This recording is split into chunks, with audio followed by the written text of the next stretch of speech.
I deserve half of that money. I was married to you for 12 years. Emily's voice echoed through the courthouse hallway, her perfectly manicured finger pointing at me like a weapon. The irony wasn't lost on me. The same woman who had called me a financial deadweight 6 months ago was now demanding half of my $10.2 million lottery win. My name is Xavier Thompson. I'm 45 years old, and I work as a mechanical engineer for Davidson Industries in Portland, Oregon. Standing there in my best suit, holding the legal papers that would hopefully end this nightmare once and for all, I simply smiled and said, "See you in court, Emily." That moment in the courthouse was the culmination of what had been the most devastating and ultimately vindicating year of my life.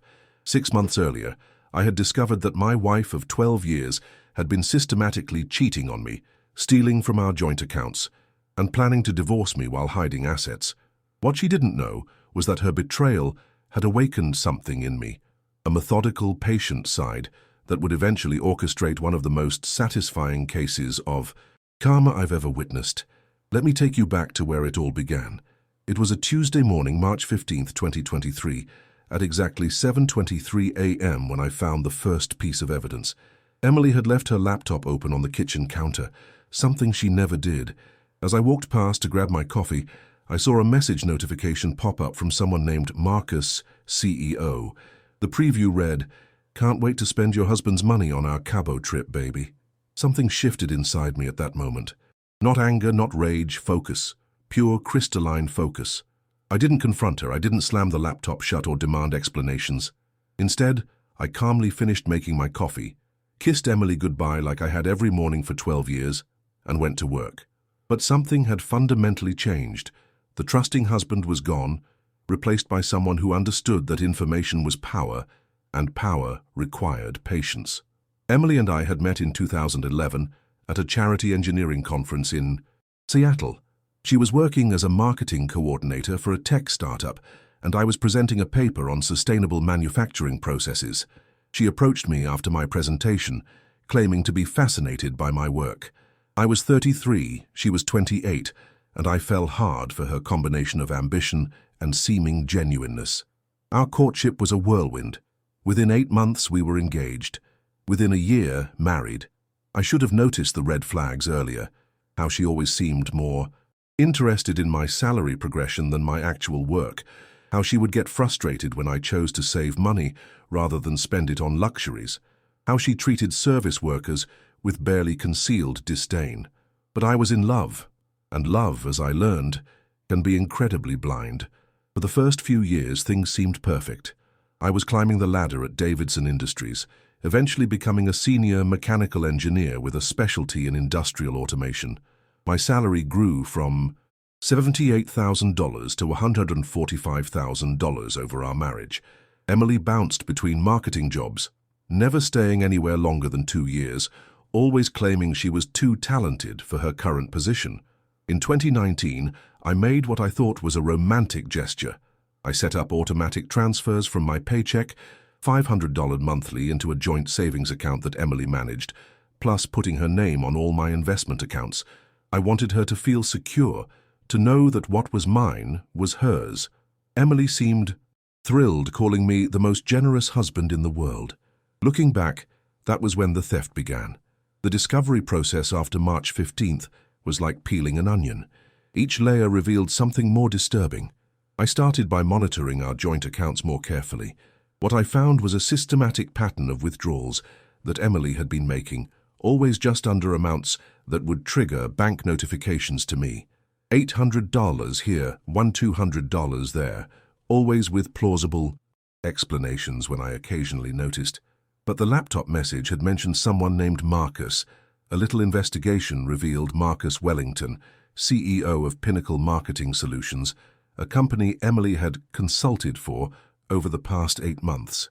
Consulting that apparently involved weekend trips to wine country, expensive dinners, and hotel rooms that clearly weren't for business meetings. I'm an engineer. I approach problems methodically. Instead of confronting Emily, I started documenting everything. I opened a private email account, began screenshots, created spreadsheets tracking the money flow. I even hired a private investigator, a former police detective named Rachel Kim, who came highly recommended. What Rachel uncovered over the next 6 weeks was breathtaking in its scope. Emily wasn't just having an affair with Marcus Wellington, she was essentially running a long-term con game. The weekend trips I thought were girls' weekends were actually luxury. Vacations with Marcus, paid for with money from our joint accounts. The investment opportunities she'd been discussing with me were fictional. She'd been moving money from our retirement funds into personal accounts I didn't even know existed. But the most damning discovery came in late April. Rachel had managed to obtain records showing that Emily and Marcus had been discussing divorce strategy as early as December 2022. Text messages revealed their plan. Emily would file for divorce citing irreconcilable differences, demand alimony based on our lifestyle during marriage, and then immediately marry Marcus, combining their assets to start a marketing firm together. In one particularly callous exchange, Marcus had written, "Once you bleed him dry in the divorce, we'll have enough to launch the company and buy that house in Malibu." Emily's response, "Xavier is so trusting, he'll probably agree to whatever I ask for. Engineers are book smart, but street stupid." That's when I decided it was time to consult with a lawyer. Jennifer Morrison of Morrison & Associates had handled several high-profile divorces in Portland. When I walked into her office on May 3, 2023, I brought 3 binders of documentation: bank records, photographs, private investigator reports, communication logs, asset valuations, everything organized with engineering precision. Jennifer spent 2 hours reviewing my materials. Finally, she looked up and said, "Xavier, in 20 years of family law, I've rarely seen a case this well documented. Your wife has essentially gift-wrapped herself for us. The strategy we developed was elegant in its simplicity. Oregon is an equitable distribution state, but adultery and financial misconduct can significantly impact settlement terms. Jennifer recommended that we let Emily make the first move, then systematically dismantle her case using her own actions against her. Don't change your behavior at all," Jennifer advised. "Continue being the loving husband. Let her think she's in control. When she files, we'll be ready." I followed Jennifer's advice perfectly. At home, I was the same attentive husband I'd always been. I continued the automatic deposits to our joint account. Money I now knew was funding her betrayal, but which was also creating an evidence trail. I listened sympathetically when Emily complained about work stress, knowing she was actually stressed about coordinating her double life. The hardest part was maintaining normalcy while watching someone I'd loved for over a decade systematically plan my destruction. But every time I felt my resolve wavering, I'd remember that text. "Engineers are book smart, but street stupid." Emily filed for divorce on June 8, 2023, claiming that our marriage had grown stale and that we'd grown apart. She requested alimony of $4,500 per month for 5 years, half of all marital assets, and wanted to keep the house. Her lawyer, David Chen, had a reputation as an aggressive negotiator who specialized in maximizing settlements for cheating spouses. Jennifer and I had our response filed within 48 hours. We denied all of Emily's claims and filed counterclaims citing adultery, financial misconduct, and breach of fiduciary duty. We demanded full asset disclosure and requested sanctions for her unauthorized use of marital funds. The look on Emily's face when she was served with our counterfiling was worth documenting. I happened to be in the kitchen when the process server arrived. Emily read the papers, her face cycling through confusion, shock, and then pure panic. "Xavier," she called out, her voice artificially sweet, "I think there's been some mistake with these legal papers." I walked over calmly, pretended to read the documents for the first time, and said, "No mistake, Emily. I know about Marcus, I know about the money, and I know about your plans." For the first time in our 12-year relationship, Emily was speechless. The next few weeks were a masterclass in how poor planning and arrogance can destroy even the best-laid schemes. Emily and Marcus had been sloppy. Their digital communications, financial transactions, and travel patterns created a trail that Rachel Kim followed like breadcrumbs through a forest. During depositions, Emily's story fell apart completely. When confronted with hotel receipts, she claimed the trips were business research. When shown romantic text messages, she claimed Marcus was just a friend going through a difficult time. When presented with evidence of the money transfers, she claimed she was investing in our future. Marcus Wellington turned out to be equally unprepared for scrutiny. Under questioning, he revealed that he had made promises to Emily about their future together, including verbal agreements to support her financially after her divorce. What he hadn't expected was for his own wife to learn about the affair. It turns out that Rachel Kim had been thorough in her investigation. Marcus's wife, Linda Wellington, received a comprehensive package of evidence about her husband's infidelity and plans to leave her for Emily. Linda immediately filed for divorce and froze all of Marcus's business accounts pending asset investigation. Suddenly, Emily's financial knight in shining armor was fighting his own expensive legal battle. The divorce proceedings were scheduled to conclude in early October. Emily had by this point fired David Chen and hired a second attorney, Patricia Ross, who had a reputation as someone who could salvage difficult cases. But even Patricia seemed overwhelmed by the evidence mountain we'd built. Then, on September 23, 2023, something happened that changed everything. I had been buying the same lottery ticket numbers for 8 years, a combination of Emily's birthday, our anniversary date, and the day I'd gotten my engineering degree. It was a $20 weekly habit that Emily had always mocked as a tax on people who can't do math. That Saturday evening, I was at home alone. Emily had moved out in August. When I checked my ticket against the winning numbers, I had to check 3 times before I believed what I was seeing. All 6 numbers matched. The jackpot was $10.2 million after taxes. I didn't tell anyone immediately. I called the lottery office on Monday morning, verified the win, and arranged to claim my prize.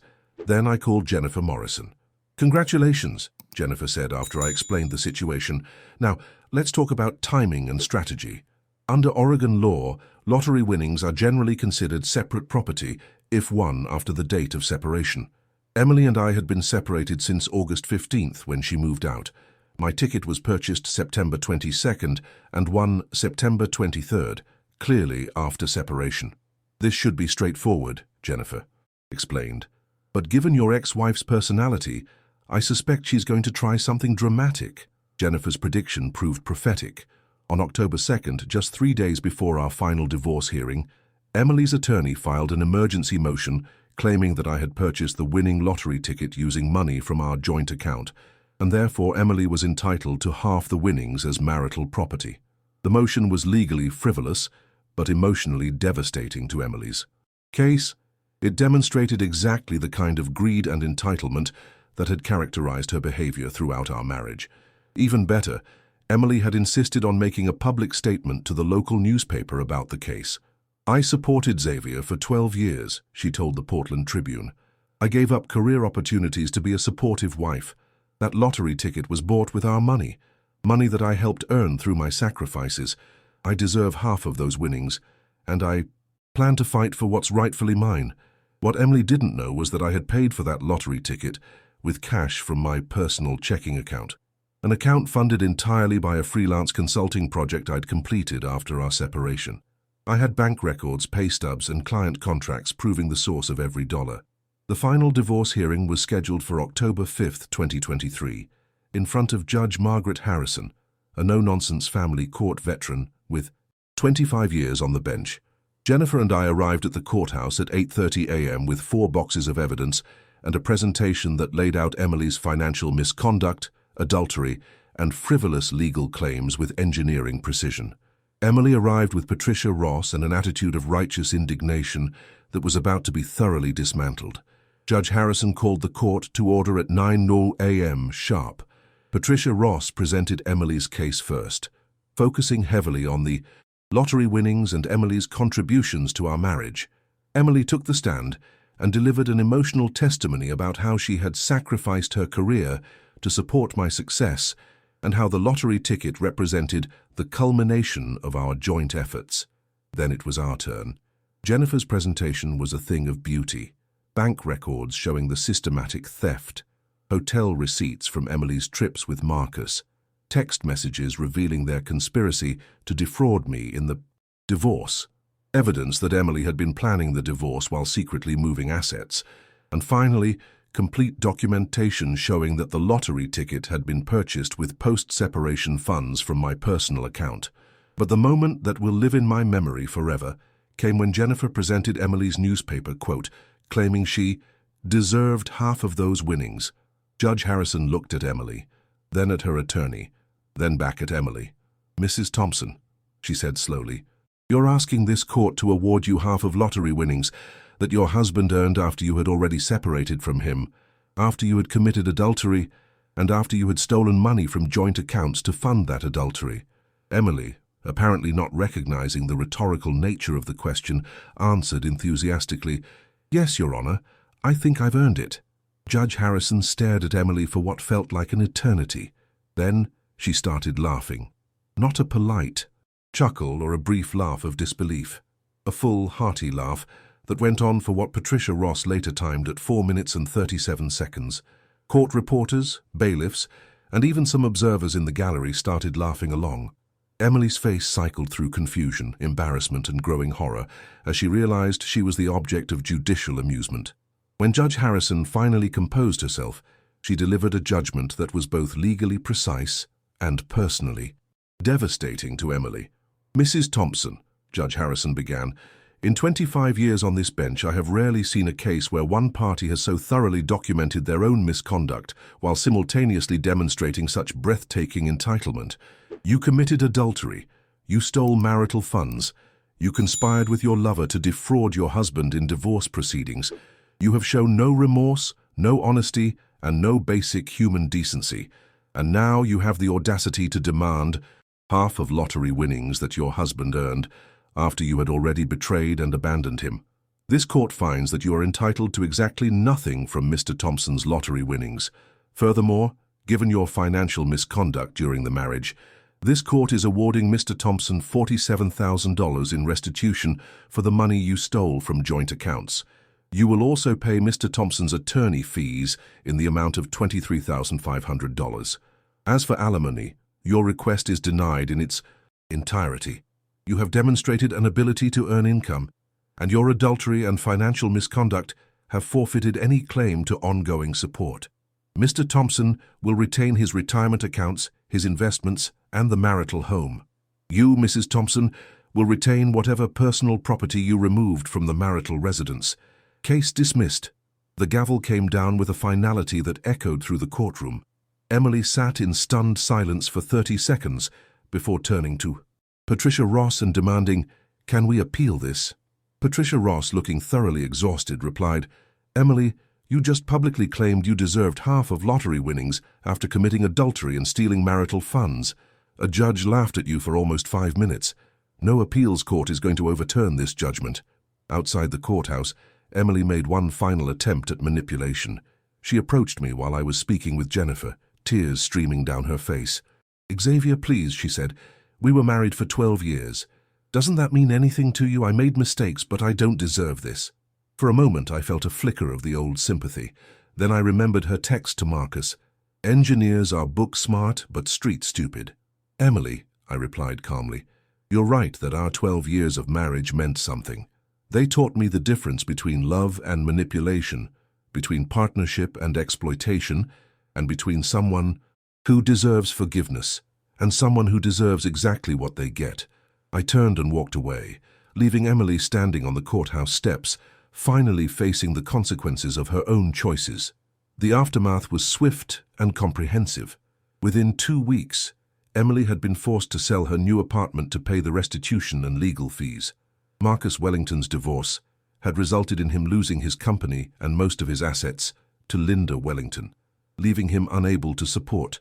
Emily as promised, Emily eventually moved back in with her parents and took a job at a local marketing firm for $35,000 per year. Meanwhile, I used a portion of my lottery winnings to start my own engineering consulting firm, specializing in industrial automation for sustainable manufacturing. The company has been incredibly successful, allowing me to work on projects I'm passionate about while maintaining complete control over my financial future. I also bought a beautiful house in the Portland Hills. Nothing ostentatious, just a comfortable home with a workshop where I can tinker with engineering projects and a garden where I can grow vegetables. It's peaceful in a way that my life with Emily never was. 6 months after the divorce was finalized, I received a Facebook message from Emily. She had seen news coverage of a major contract my consulting firm had landed and wanted to reconnect to discuss business opportunities. I showed the message to Jennifer Morrison, who laughed and said, "Some people never learn." I deleted the message without responding. Looking back on this entire experience, I've learned some profound lessons about human nature, justice, and the power of patience. Emily's betrayal could have destroyed me emotionally and financially if I had responded with anger instead of strategy. Instead, her actions became the foundation of her own downfall. The most satisfying aspect wasn't the money or the house, or even the judge's laughter, though that was pretty amazing. The most satisfying aspect was proving that being methodical, honest, and prepared will always triumph over being manipulative, dishonest, and arrogant. Emily had called engineers book smart, but street stupid. What she failed to understand is that engineering is fundamentally about solving problems through careful analysis, systematic planning, and precise execution. Those same skills that helped me design manufacturing systems also helped me dismantle her schemes with surgical precision. I've started dating again. A fellow engineer named Sarah who works in renewable energy. She's brilliant, kind, and refreshingly direct. When I told her about Emily and the divorce, her response was, well, she clearly didn't understand who she was dealing with. Sarah gets it. Engineers don't just build bridges and design systems. We solve problems. And Emily Thompson had become a problem that required a very specific solution. Sometimes people ask me if I feel bad about how completely Emily's life fell apart after our divorce. The honest answer is no. Emily had 12 years to be a partner, to be honest, to build something beautiful together. Instead, she chose to be a predator, systematically planning my financial destruction while living off my trust and generosity. The consequences she faced were the direct result of choices she made. I didn't destroy Emily's life. I simply documented her destroying it herself and made sure the legal system had all the facts. There's a saying in engineering, measure twice, cut once. Emily measured never and cut everywhere, leaving destruction in her wake until she finally cut the wrong person. I measured everything, documented everything, and made one precise cut that severed her ability to hurt me forever. Justice isn't always swift, but when it comes, it can be remarkably thorough. Emily Thompson learned that the hard way, standing in a courtroom, listening to a judge laugh at her greed while her entire scheme crumbled around her. As for me, I'm living proof that sometimes the best revenge isn't revenge at all. It's simply allowing someone's own actions to create their own consequences, while you build something better from the ashes of their betrayal.